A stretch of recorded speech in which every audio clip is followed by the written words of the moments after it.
जिस प्रकार आग का स्वभाव होता है जलाना, पानी का स्वभाव होता है गीला करना, उसी प्रकार मन का स्वभाव होता है हमेशा भरे रहना। जी हाँ, सुनने में चाहिए बेहद अजीब सी बात लगती हो, लेकिन ये सत्य है कि हमारा मन कभी भी खाली नहीं रह सकता। उसकी प्रवृत्ति बचपन से जिस प्रकार के समाज में, जिस प्रकार के विचारधारा में हम पले बड़े हैं, वही विचारधारा हमारे मन में भरी रहती है। हमारे मन की एक प्रवृत्ति हो जाती है कि वो खाली नहीं रह सकता। उसको अगर खाली बैठने का वक्त भी मिलता है तो भी वो अपने अतीत से या अपने भविष्य से तरह तरह की बातें ढूंढकर अपने आप को उसमें व्यस्त कर लेता है। ये मन की प्रवृत्ति है, लेकिन आपको समझना होगा कि अगर मन को खाली करना है तो क्या करना है, क्योंकि मन खाली रहे बगैर इतने सारे आविष्कार कर सकता है, इतनी सारी रचनाएं कर सकता है, तो उसको हमेशा व्यस्त क्यों ना रखा जाए। मन को खाली करना क्यों जरूरी है, कभी आपने सोचा है? लेकिन यही तो मजे की बात है। जब तक आप अपने मन को खाली रखना नहीं सीख पाओगे, जब तक आपका मन दूसरी चीजों में इधर उधर भटकता रहेगा, तब तक आप लंबे समय तक एक ही काम करना या एक ही काम पर ध्यान केंद्रित नहीं कर पाओगे। ये बड़ी अचंभे की बात है। ये बात आपको इस प्रकार समझ में आएगी। जरा सोचिए कि एक कॉपी में पहले से ही बहुत कुछ लिखा हुआ है और वहां पर नया कुछ लिखने के लिए कोई जगह नहीं बची है, तो जरा सोचिए कि आप उस पर कैसे लिख पाएंगे। पहले आपको जो कुछ उस कॉपी पर लिखा गया है वो साफ करना पड़ेगा और उसी के बाद आप उस पर कोई नई चीज लिख सकते हैं। उसी प्रकार अगर हम अपने मन को स्वतंत्र करना चाहते हैं, आजाद करना चाहते हैं, हम चाहते हैं कि हमारा चित्त पर हर तरह की संवेदना उठे, हर तरह का जोश और उत्साह जगा रहे, इसीलिए किसी भी काम को लंबे समय तक करने की एक ही विधि है कि आप अपने मन की इस लेट को खाली कर दो, उसको छोड़ दो, उसको स्वतंत्र कर दो, उसको अपने आप उड़ने दो। देखो, फिर वो आपको रचनाओं के एक नए सागर में लेकर जाएगा। आपका मन असीम संभावना से भरा है। वो ये सब कुछ कर सकता है जो हमारा दिमाग, हमारा मस्तिष्क सोच सकता है। इसीलिए अपनी कल्पनाओं को नई उड़ान दो और अपने मन की इस लेट को खाली कर दो। आज की जो बोध कहानी मैं आपको सुनाने जा रहा हूँ, उसे सुनने के बाद आपको कुछ ऐसे तरीके पता चलेंगे जैसे कि आप अपने अंदर इस लेट को, अपने मन की स्लेट को बिल्कुल साफ रख सको और इसके बाद आप हर चीज का, हर वस्तु का दर्शन अपने मन से कर सको, पूरी भाव के साथ कर सको। मगध राज्य में युवराज नाम का एक बहुत ही सौम्य राजकुमार राज किया करता था। अभी उसका राज तिलक हुए कुछ ही दिन थे और संतों ने उसके साथ हाथों में आई थी।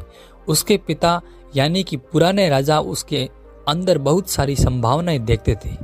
उन्हें उसके उदार स्वभाव के कारण या उदार हृदय के बारे में संपूर्ण रूप से पता था। इसीलिए उन्हें लगता था कि राजपाट सब इसके हाथ में जाएगा तो ये अपनी प्रजा की अच्छे से देखभाल कर पाएगा। लेकिन अभी युवराज को सत्ता में आए कुछ ही महीने बीते थे, लेकिन व्यापार दिन पे दिन घट रहा है। राजशाही खजाना धीरे धीरे खत्म हो रहा था और इसका खत्म होने का सबसे बड़ा कारण था युवराज के नए नए व्यापार करने के तरीके। वो ऐसी ऐसी जगहों पर अपना राजशाही खजाना खर्च करता था जहां पर कम समय में ही ज्यादा लाभ पाने की संभावना हो, और इसी प्रकार उसने अपना बहुत सारा खजाना बहुत सारी जगहों पर लगा दिया। लेकिन कम समय से ज्यादा धन कमाने के चक्कर में उसने सारा धन राजशाही खजाना खत्म कर दिया। अब उसके पास अपनी प्रजा पर शासन करने के लिए, अपनी व्यवस्थाओं को बचाए रखने के लिए भी धन नहीं बचा था। पूरा राजशाही खजाना खाली हो चुका था। ये बात जब युवराज के पिता को पता चली तो उनको अंदर ही अंदर बहुत दुख हुआ। उन्होंने कभी सोचा भी नहीं था कि उनका होनहार पुत्र इतना बड़ा घाटा करवा सकता है। अब उसके पास अपनी प्रजा को जवाब देने के लिए कुछ भी नहीं था और रात दिन वो इतनी चिंता में डूबा रहता था कि हमारा राजपाट दोबारा कैसे सुव्यवस्थित हो। एक दिन युवराज को उन्होंने अपने पास बुलाकर कहा, तुमने जल्दी धन कमाने के चक्कर में पूरा राजशाही खजाना लूट लिया। तुमने एक बार भी मुझसे राय नहीं ली। आखिर तुम कहीं से भी लाभ क्यों नहीं कमा पा रहे हो? मुझे यह दुख नहीं है कि मेरा खजाना खाली हो गया। मुझे ये दुख है कि मेरा बेटा नाकामयाब रहा। तुम बताओ तुम्हारे सारे व्यापार चौपट क्यों हो गए? राजशाही खजाना खाली क्यों हो गया? यह सुनकर युवराज मुरझाए हुए चेहरे से कहा कि पिताश्री, मेरा मन बहुत ही चंचल था। मैं अपने मन को पहचान नहीं पाया। वो मुझे ऐसी ऐसी दिशाओं में भटकाता रहा जहां से मुझे जल्दी लाभ पाने के अवसर दिखते थे, लेकिन मेरी समझदारी ही मेरे लिए सबसे बड़ी बेवकूफ बन गई। नए नए व्यापार करने के तरीकों से मैं अंदर ही अंदर इतना भर गया था कि मुझे समझ ही नहीं आ रहा था कि मुझे किस व्यापार में अपना धन लगाना चाहिए और किस में नहीं लगाना चाहिए। और जब तक मुझे पता चला तब तक बहुत देर हो चुकी थी। कृपया करके मेरा मार्गदर्शन कीजिए ताकि मैं अपनी व्यवस्थाओं को, अपनी की हुई गलतियों को फिर से सुधार कर सकूं, फिर से एक नया राज व्यवस्थित कर सकूं। ये सुनकर उसके पिता ने कहा कि बेटा, मैं जवानी में एक बौद्ध भिक्षु के पास जाया करता था जो मुझे जीवन जीने के लिए बहुत ही अच्छे अच्छे मार्ग दिखाता था, अच्छी अच्छी सलाह देता था, जिसके चलते हुए मैंने इतने साल जिम्मेदारी पूर्वक अपना राज्यसभा अब तक तुम्हारा है। उन्होंने राज्यसभा संभाला और अब तुम्हारा है। तुम भी उस बौद्ध भिक्षु के पास जाओ। उसकी उम्र तकरीबन 250 साल की हो चुकी है और वो हर किसी से नहीं मिलते। तुम जाकर उनसे मिलो, उनसे कुछ ज्ञान लो ताकि तुम अपने जीवन काल में अच्छा शासन कर पाओ। यह सुनकर उसने अपने पिता से पूछा कि पिताश्री, आपने ये बात मुझे पहले क्यों नहीं बताई? यह सुनकर उसके पिता ने कहा कि बेटा, बात उसी वक्त बताई जाती है जब बात बताने का वक्त आता है। आज वो वक्त आ गया है। आज तुमने अपने जीवन में गलती की है, इसीलिए तुम अपनी गलती से सीखकर कुछ अच्छा कर सकते हो, और कल तक तुमने कोई गलती ही नहीं की थी तो तुम्हें बताने का कोई प्रयोजन नहीं था। जाओ, वो बौद्ध भिक्षु तुम्हें वहां ऊंची चोटियों से मिलेगा। वहां से जाकर उसने ज्ञान ग्रहण करके आओ। ये सुनकर अपने पिताजी से आज्ञा लेकर युवराज सब महीने के लिए अपने पिताजी को ही राज्य का भार सौंपकर पहाड़ों में उस बौद्ध भिक्षु से ज्ञान लेने के लिए पहुंच जाता है। जब युवराज बहुत दिनों की यात्रा करके उस बौद्ध भिक्षु के पास उस चोटी पर पहुंचा तो उस वक्त बौद्ध भिक्षु के सामने एक घड़ा टंगा हुआ था, जिसके नीचे एक सेद था। पानी उस सेद में से नीचे लगातार गिर रहा था और ऊपर से एक नल के माध्यम से लगातार पानी उस घड़े में गिर भी रहा था, जिससे ना तो वो घड़ा खाली हो पा रहा था और ना ही भरा पड़ा था। यह पूरा दृश्य युवराज वहां पर पहुंचकर देख रहा था। आखिर में जब युवराज से रहा नहीं गया तो बौद्ध भिक्षु के पास जाकर उन्हें प्रणाम करके उनसे पूछता है कि हे महात्मा, मैं बहुत देर से आपको देख रहा हूं, आप उस घड़े को लगातार देख रहे हैं। क्या आप मुझे बता सकते हैं कि इतनी गौर से आप क्या देख रहे हैं? यह सुनकर वो बौद्ध भिक्षु मुस्कुराते हुए उत्तर देते हैं कि बंदे, जीवन में अंधकार का सबसे बड़ा कारण क्या होता है? सबसे बड़ा कारण होता है तरह तरह के बोझ, जिनके नीचे हमारा दिल दबा हुआ है। वो झिझक रहा है, वो कह रहा है, तरह तरह की चीजें, तरह तरह की जिम्मेदारियां और तरह तरह के लोग, सब कुछ झेलना, जबरदस्ती दुनिया के अनुसार दिखावा करना, सारी चीजों का मूल तो यही है। हम अपने अस्तित्व में बने ही नहीं रह पाते। हमारा मन इधर उधर में व्यर्थ की चीजों में पकड़ पकड़ कर उसके बोझ के नीचे दबा चुका है और उसके अंदर रोशनी का प्रकाश जाने के लिए कोई जगह ही नहीं बची। इसीलिए मन के दुखों को और मन की चंचलता को दूर करने का एकमात्र उपाय है कि अपने मन को खाली कर दो। यह सुनकर युवराज ने उत्सुकता से पूछा कि हे महात्मन, यह तो हमने भी सुना है कि मन को खाली करने से एक अभूतपूर्व आनंद की प्राप्ति होती है, लेकिन मन को खाली कर पाना कोई मजाक थोड़ी है। आप लोग इतनी तपस्या करते हो, इतनी साधनाएं करते हो, तो शायद आप अपने मन को खाली रख पाते हो, लेकिन जो इंसान घर गृहस्थी वाला है वो अपने मन को किस प्रकार खाली कर पाएगा? क्योंकि उसे तो अपनी जिम्मेदारियों का निर्वाह करना ही होगा। उसे तो अपने मन में तरह तरह की बातें याद रखनी पड़ेगी, जिसके कारण वो समाज में रह सकें, अपने बीवी बच्चों का पेट पाल सकें। इसका उत्तर देते हुए बौद्ध भिक्षु बड़े ही सौम्य तरीके से उठकर वहां पर आसपास फूलों के पास घूमने लगते हैं और कहते हैं कि मन को खाली करने का मतलब यह नहीं कि हम अपनी जिम्मेदारियों को छोड़ दें, हम अपनी जिम्मेदारियों को भूल जाएं। नहीं, मन को खाली करने का मतलब होता है हम अपनी जिम्मेदारियों के साथ अपने मन को समझें और व्यर्थ का बोझ, व्यर्थ की चीजें अपने चित्त पर बढ़ने ना दें, जिससे हमारा चित्त हमेशा निर्मल बना रह सके। अपने मन को खाली करने के मैं तुम्हें 5 तरीके बताता हूं जो तुम अपनी जिम्मेदारी का निर्वाह करते हुए कम समय में अपने मन का खालीपन अनुभव कर सकते हो।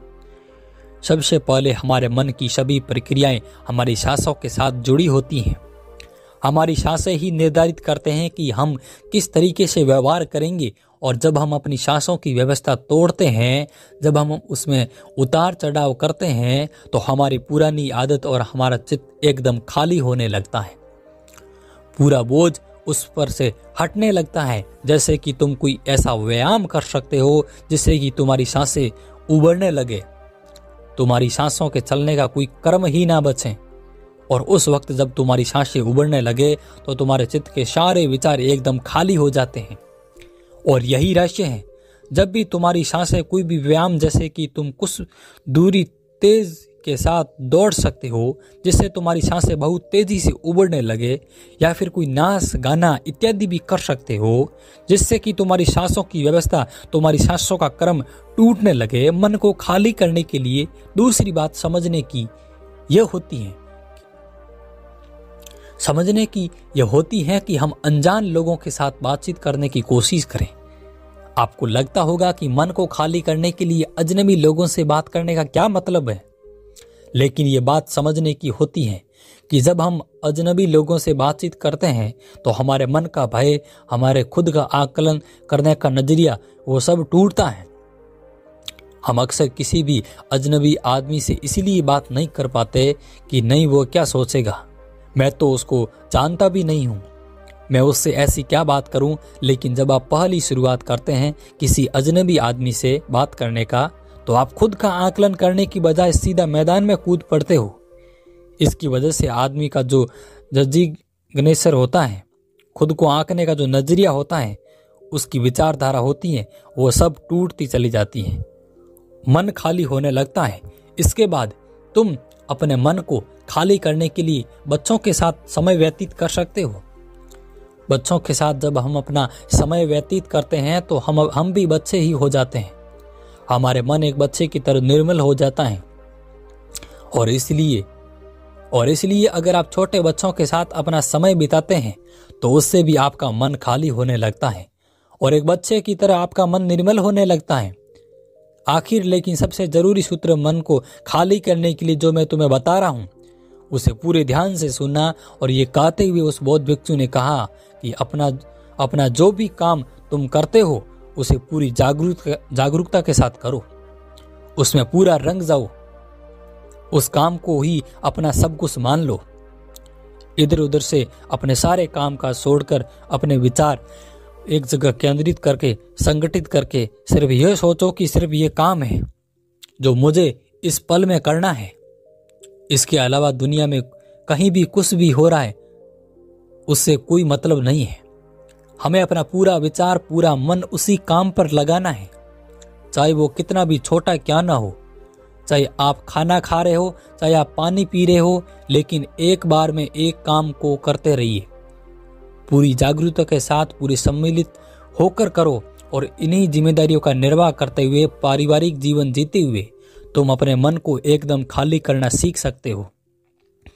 आखिर में एक बात कहना चाहता हूं कि हर दूसरे इंसान में भी बसता हूं। जी हाँ, मैं भी बसता हूं दूसरे इंसान में। ये भाव, ये सोच, ये समझ आप सब जब पैदा कर लेंगे तो आपके जीवन में जितने भी आपके रिलेशनशिप, आपके संबंधों की वजह से आपके अंदर जो खटपट पैदा होती है वह दूर हो जाएगी।